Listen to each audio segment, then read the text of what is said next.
So for my magic trick this evening, I would like to talk about what is mind in Zen Buddhism.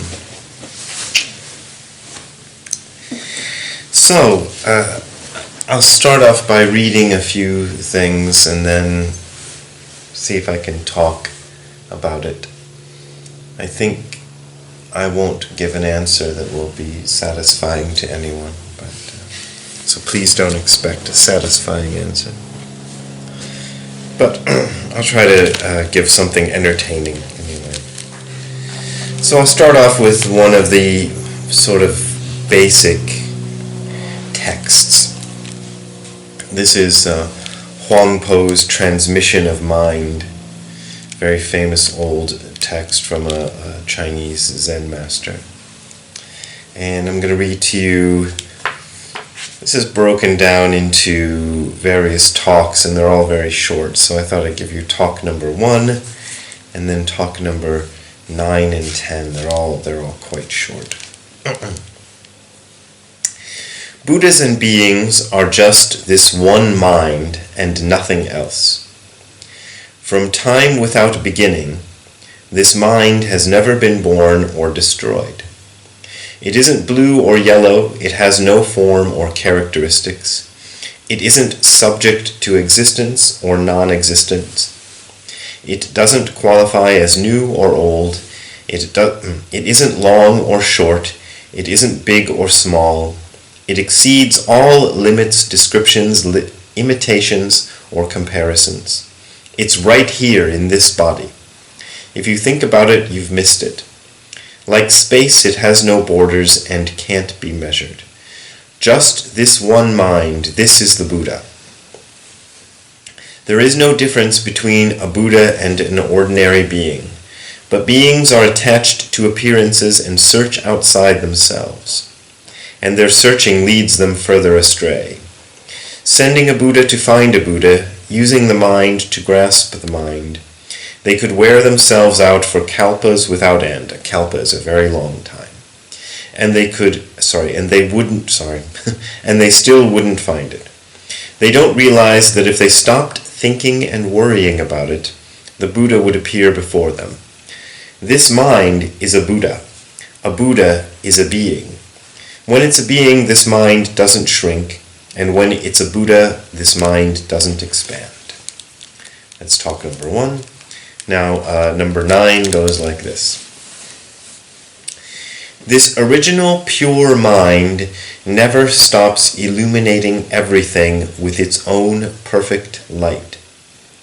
People don't realize this and just think what they perceive and know is the mind. Because what they perceive or know is covered up, they don't see their perfectly clear original body. If they could suddenly have no mind, their original body would appear like the wheel of the sun rising in space and illuminating the 10 directions. 10 directions means all directions. And it would no longer be obstructed.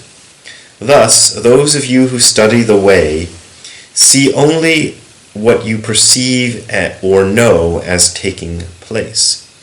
If you were to get rid of what you perceive or know, the pathways of your mind would be cut off and would have no place to enter. You only regard what you perceive or know as your mind. But your mind is neither part of what you perceive or know, nor is it separate from what you perceive or know. Don't create ideas about what you perceive or know, and don't think about what you perceive or know, and don't search for a mind apart from what you perceive or know. But don't forsake what you perceive or know in order to get something. It isn't there, and it isn't somewhere else. It doesn't stay still, and it doesn't appear. Go where you will, there is nowhere that isn't the place of enlightenment. And I said I would do number 10. Number 10 is a bit longer, but let's do it anyway. When people hear about the way and that Buddhas transmit the Dharma of the mind, they think that in addition to the mind, there is a dharma that they can realize or obtain. And they use the mind to search for the dharma, unaware that the mind is the dharma, and that the dharma is the mind. You can't use the mind to find the mind. You can spend 1,000,000 kalpas, but the day will never come when you find it. Better to have no mind right now. This is the dharma. It is like the wrestler who went searching for the pearl between his brows. He's a guy who hid something between his brows and then forgot he hid it there, and then searched all over for it. And searched everywhere in the 10 directions without finding it, until a wise man pointed it out, and he found it where it had been all the time. Thus you students of the way are blind to your own minds. Not realizing the mind is the Buddha, you look somewhere else. You perform meritorious works and go through the stages of realization and spend kalpas in your quest without ever achieving your goal. Better to have no mind right now and finally realize nothing at all exists. Nothing is attained. There are no aids or stages, and there is no subject or object. As long as you don't create delusions, you will realize enlightenment. And when you do, you will merely realize the Buddha of your own mind, and that all your meritorious work over the course of kalpas was a waste of effort. Just like when the wrestler found the pearl, it was the pearl that had been between his brows the whole time and had nothing to do with his effort of looking elsewhere. Thus the Buddha said, "In unexcelled perfect enlightenment I actually attained nothing at all." Afraid that people wouldn't believe this, he cited what is seen by the 5 eyes and what is expressed by the 5 kinds of speech. The 5 kinds of eyes is a reference to the Diamond Sutra, it doesn't matter. What is true and not false is the highest truth. The end of that. And I'm going to read one more thing from Dogen. Dogen often says mind is mountains, rivers, and the great earth. Mind is fences, walls, tiles, and pebbles. So he doesn't, when Dogen talks about mind, he isn't talking about mind as being something else. Mind is not something other than matter and things that we see before us. And I like this one clarification that he gives. Where does he give it? In an essay called Mind Here and Now is Buddha. Sokushin Sei Butsu, in case you want to go look it up. Mind as mountains, rivers, and the earth is nothing other than mountains, rivers, and the earth. There are no additional waves or surf, no wind or smoke. Mind as the sun, the moon, and the stars is nothing other than the sun, the moon, and the stars. There is no additional fog or mist. Mind as living and dying, coming and going, is nothing other than living and dying, coming and going. There is no additional delusion or realization. Mind as fences, walls, tiles, and pebbles is nothing other than fences, walls, tiles, and pebbles. There is no additional mud or water. Because the state is like this, mind here and now is Buddha, that's the title of the essay, is untainted, mind here and now is Buddha. All Buddhas are untainted Buddhas. This being so, mind here and now is Buddha, is the Buddhas themselves who establish the will, undergo training, realize Bodhi, and experience nirvana. That means us. So, those are some quotes from very wise people. And it's very nice to listen to them.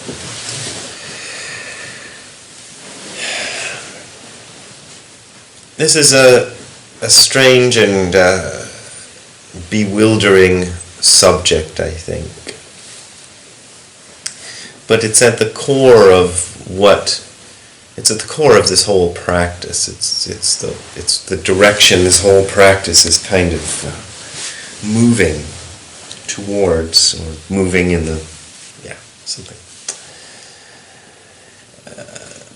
Words are very difficult. Since I've been here in Germany, I've had some discussions with people about how the word mind in English is Geist in German. And Geist tends to, when you translate it back into English, it tends to be something more like spirit or something like that.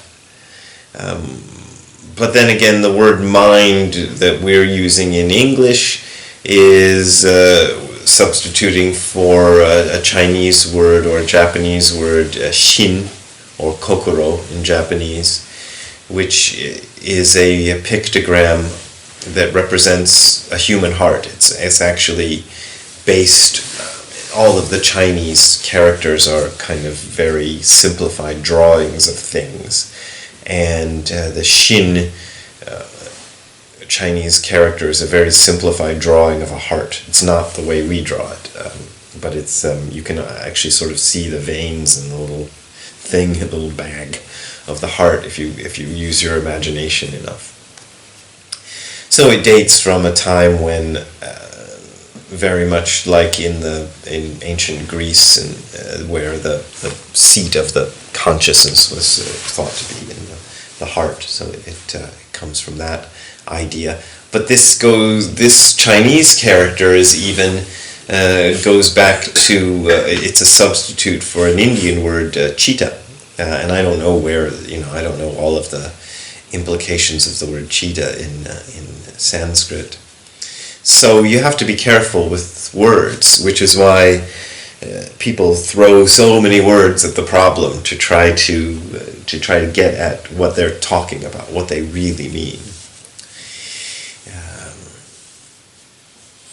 One word will never do, and just because you understand the word doesn't really mean anything. So we have to be careful that we don't just stick with this word and say it's mind.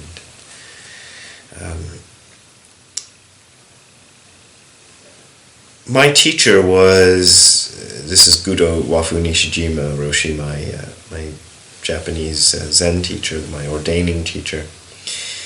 One of the things he used to say a lot was that Buddhism is neither idealism nor materialism, and I'm kind of interested in the philosophy of idealism lately as it's developed in more recent times, because I think, because Nishijima Roshi is now dead, so I can't ask him, but I think when he was talking about idealism, he was talking about Plato's idealism and maybe Bishop Berkeley's idealism and the kind of classical idealism, and I've been looking into sort of contemporary idealism, and I feel like contemporary Western idealism is now getting more and more influenced by Buddhism, and so it's becoming very, it's starting to take on some of the characteristics of Buddhism. So I don't know what idealism is anymore.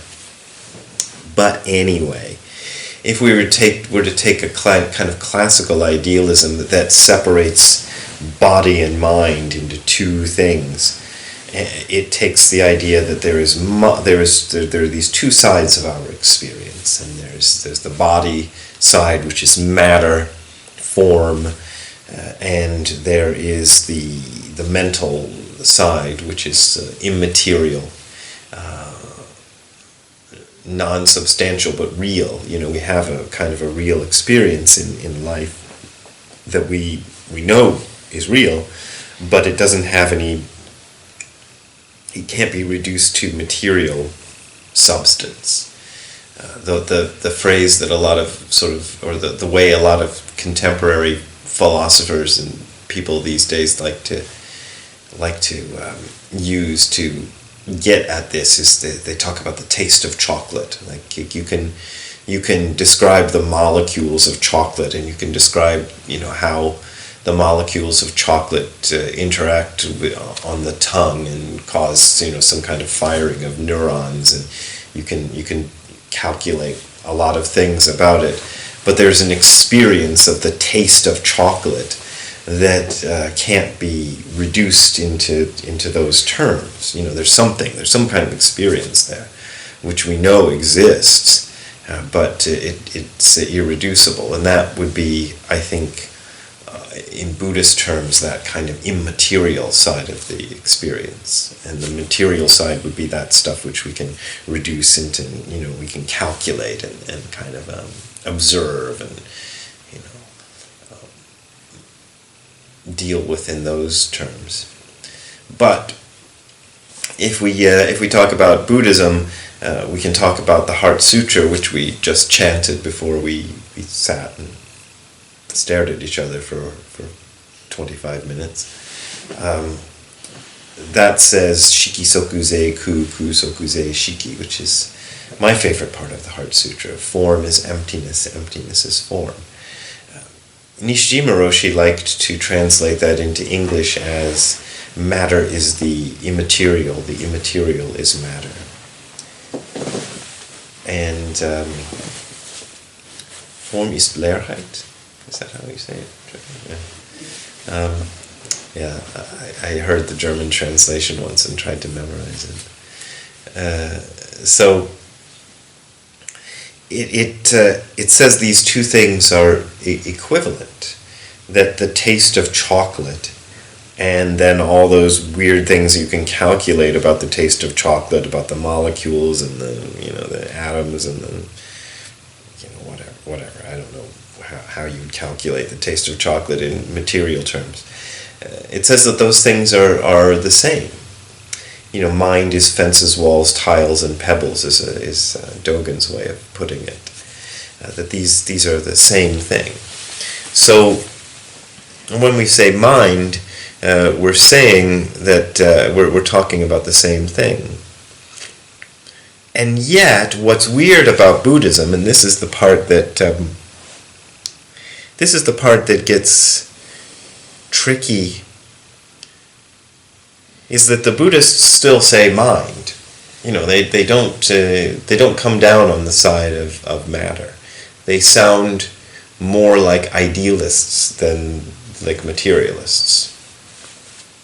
Which is one of the reasons that Buddhism has traditionally been categorized among the idealistic religions. People when they don't really understand what Buddhism is, they tend to shove it in the category of idealistic religions, religions being mainly idealistic philosophies, and Buddhism being one of those.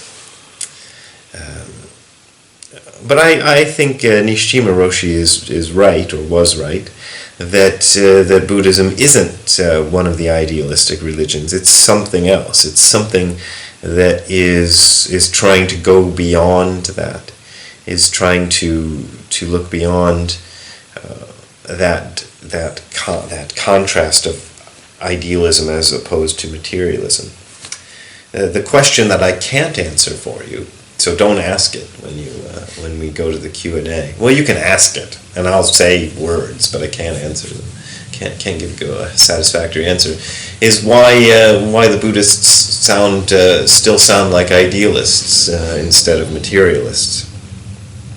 I have a suspicion about it, sort of a feeling about it that kind of goes along with some of my experiences with this practice, that maybe it's a bit more fundamentally mind than it is matter. That maybe matter is a bit of a coating on top of mind or something like that. That they're ultimately the same thing, but that the formless side of it might be somewhat more basic than the form side of it, even though what we perceive as form is just another kind of mind, another type of mind, another way that mind manifests itself. Yeah, but it's all weird and you'll never understand it, so there's really no point in trying.